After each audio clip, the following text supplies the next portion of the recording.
you mentioned the whole like search term things with women. It's like, pirates, like all these pirates, werewolves, vampires, these creatures, these monsters that are supposed to be like dangerous and things. Yeah. The other big search term that women look for is gangbang porn. Oh yeah. And what does that imply? Well, it tends to imply like rape fantasy and this sort of stuff. And I don't know if you've ever read the book My Secret Garden by Nancy Friday. No, tell me about it. So this is a book. She, I think she was like a New York Times journalist at the time. She basically put an advert out saying in the New York Times saying, asking women to write in anonymously their deepest, darkest sexual fantasies. And then she took all these fantasies and compiled them into a book, and that book is My Secret Garden. And about 90% of it is rape fantasies. You know what's interesting about that? I can't remember which Evo Psych book it was in, but that's mostly what I've been reading the last couple of years, or listening to anyway, because I use Audible. But there was one that I came across where they were talking about the instances of pregnancies and marriages versus rape. And it's actually a lot harder to get pregnant than what people think. And of course, it's, part of that is because people are waiting till later on in life to go and have families and, stuff like that. But the instances of pregnancies are twice as high during rape versus people that are actually trying to conceive using like apps with like, cycling and all that sort of stuff. Insane, wow. Eh? That is a mind-blowing. Now, there's some arguments that say that it's usually more attractive younger women that get raped, meaning that they're more fertile, right? Like they're probably earlier on in their years of dropping eggs, sort of thing. So there might be some component of that to it. But I found it interesting. I mean, because like technically you don't want it to happen. It's a traumatic experience, yet the pregnancy rate is twice as high as people actually trying to conceive children. Well, that kind of leads into the whole war brides phenomenon. Yeah. Women are very, like, they love accommodating their conquerors. Yeah. Throughout history, they've always done it. I mean, they've had to do it, because if they didn't do it, then they would die. Exactly. Right. So it's this thing that is inherently programmed into like the female brain and female biology is like. Yeah. What's that term that Rollo uses for women that like pine after guys that are in jail? Like they're convicted murderers or on death row. Like there's this entire like groupie genre of like women that will want to go, like they letter them, they send them money. If they have conjugal visits, then they're allowed to have, like, for some reason, guys like this just get laid. It's something philia. I know that much. Crazy ass philia. Oh, hang on. That's Maybe it. Crazy that's right there. Oh, hybristophilia. That's it. That's the one. Yeah, hybristophilia. Yeah, the idea of being, because it only happens to women, it doesn't happen to dudes. Like only women have hybristophilia. This is I've got the term up right now from Wikipedia. Is a paraphilia in which sexual arousal, facilitation, attainment of orgasm are responsive to and contingent upon being with a partner known to have committed an outrage, cheating, lying, known infidelities, or crime, such as rape or murder. That's hybristophilia. And dudes do not have this. No.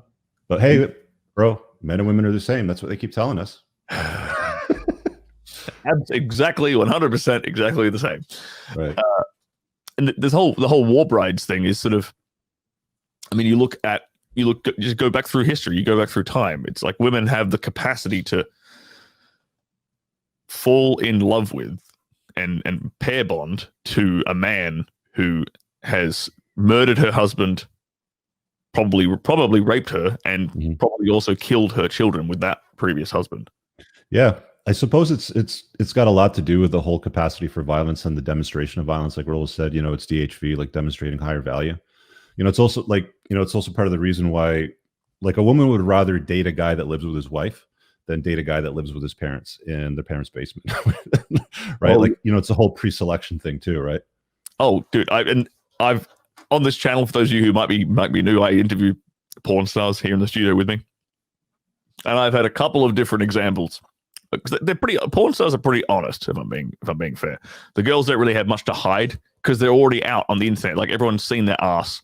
They've seen them sucking a dick. It's not a big deal for them to sort of be honest about their sexual history. So I had this one girl on the show who was, when she was actually underage, So when she admitted to this when she was 17, or I think it was 16, she was working in a Starbucks or something, and this wealthy kind of businessman dude, like a Dorian Gray type, came into the shop, flirted, got her number. He was in his 40s, 50s. When she was like 16, 17. She ended up seeing this guy for a good 2 or 3, I think it was a good couple of years. Married dude.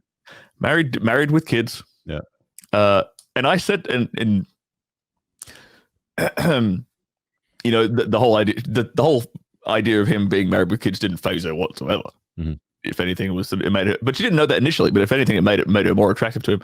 And I remember saying to her, I'm like, and she's only like 18 now, 18, 19 now. And I said to her, you realize that you could have completely ruined that man's life with one phone call, right? And she's like, yeah, I knew it. Yeah.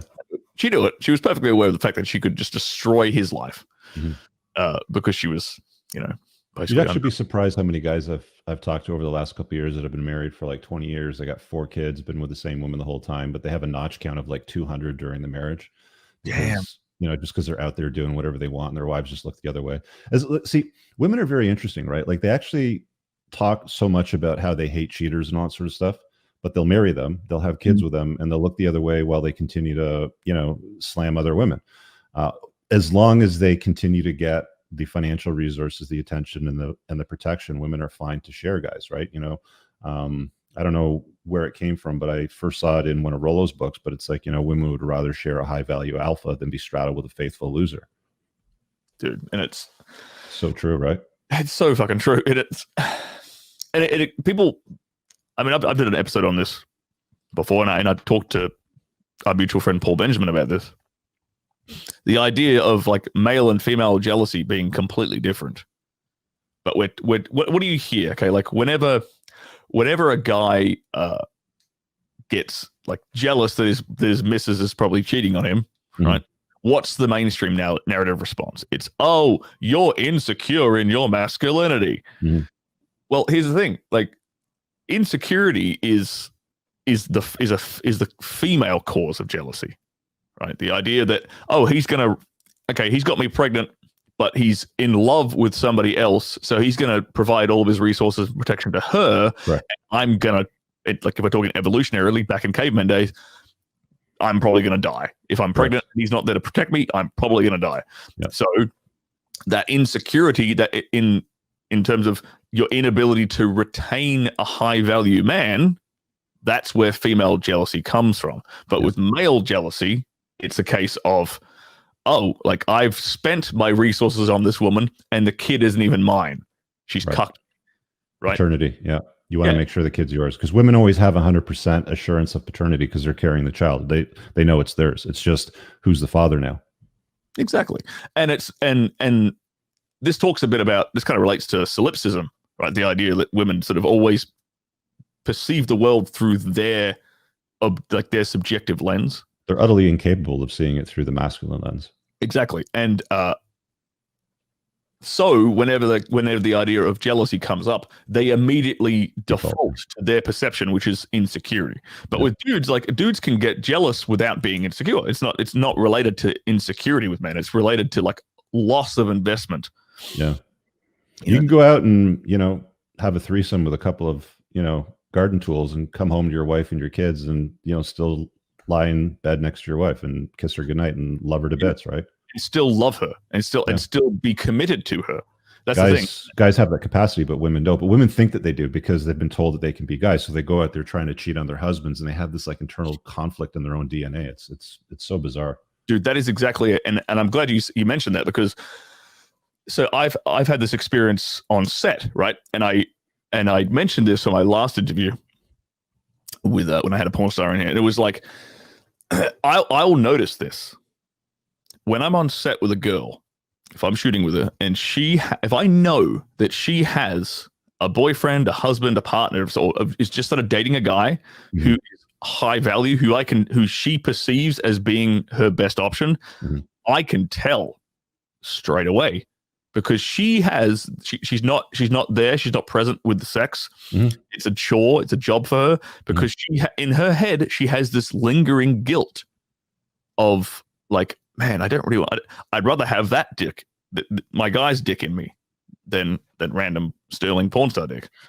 And that's a good example of transactional sex versus validational sex. Like the highest value guy that she's in the relationship with, that she's, you know, still like top of list for her. That's the validational component. The transactional component is I'm going to fuck Sterling and take my, I don't know, whatever they get paid, their $1,000 and go home. Yeah, exactly. But that's the idea you just raised of women are taught that they can sleep around like dudes and still be in love with, you know, their man at home. Well, if you pay them $1,000 as a porn star, then they'll do it, right? But exactly. You're not going to get the wettest, you know, like the wettest vajizzle ever, right? No. This is why we have lube on set. And I recommend pure silicone lube for anyone listening. It's the best lube in the business. I know, I've tried them all.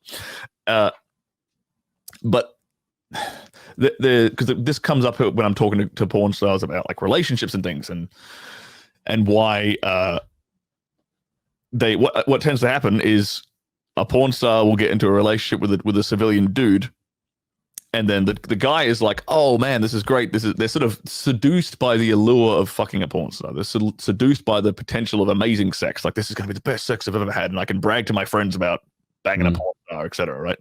Let me ask you this question. So, if you have a porn star that you're banging that's in a relationship with a dude, I mean, I'm assuming that you know who these guys are, right? You've either met them or you see their links on social. Like, are we talking about like guys that are deemed to be higher value, but they're obviously cucked? Like there's something wrong with them?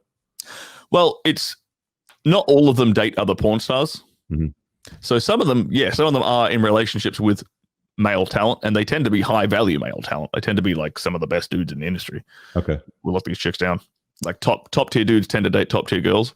Yeah, but I mean, like we always also see this like trend, like who's that one recently? Mia Khalifa. She got with that high value chef, right?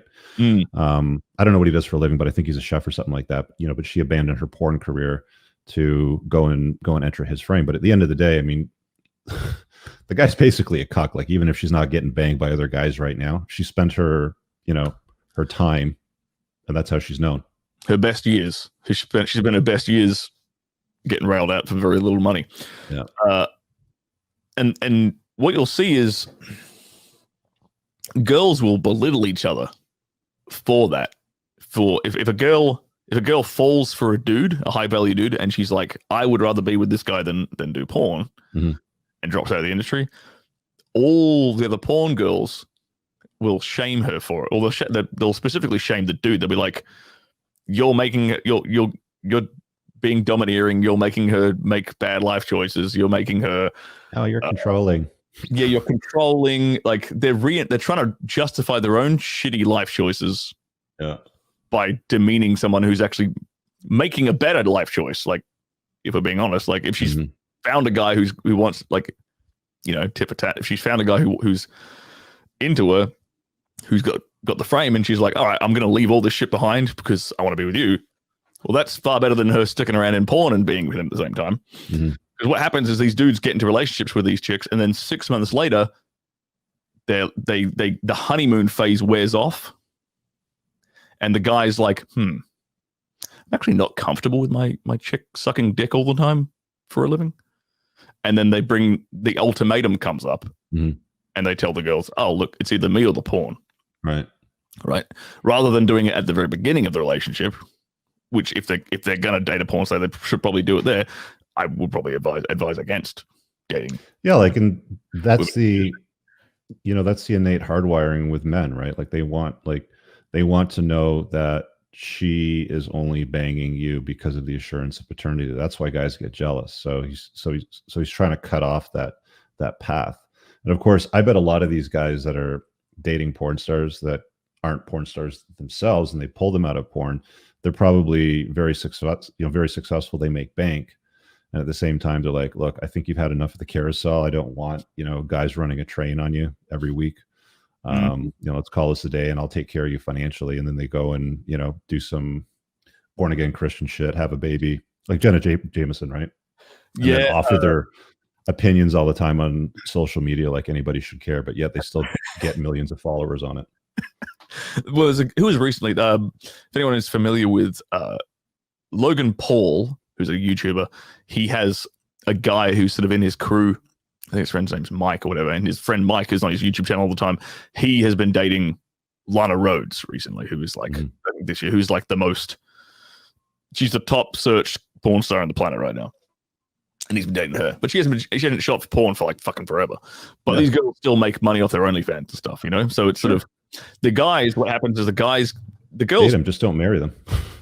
The girls end up pimping the dudes, because what they'll do, the dudes end up being, if they're a civilian guy, they end up being the stunt cock in her videos, right? So it's all point of view content.